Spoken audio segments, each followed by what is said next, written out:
Guys, how to copy Excel sheet to another Excel file with same layout and format. So we want to create the copy for this file. This is the Excel file, name as book 3. What you do, if you want to create the new book, right click on here, click on move or copy, and here select new book. Check this box, create a copy, then click on OK.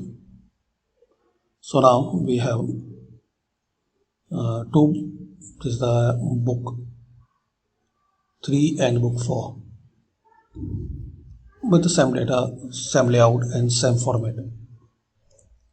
Similarly, you want to create copy of this Excel workbook, Excel sheet. So click this plus icon.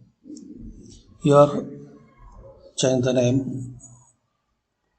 So rename and write like copy. Now click here, move or copy, and here select copy and check this box, create a copy. So this is the original and this is the copy sheet. Now you don't need for this one. So thanks for watching.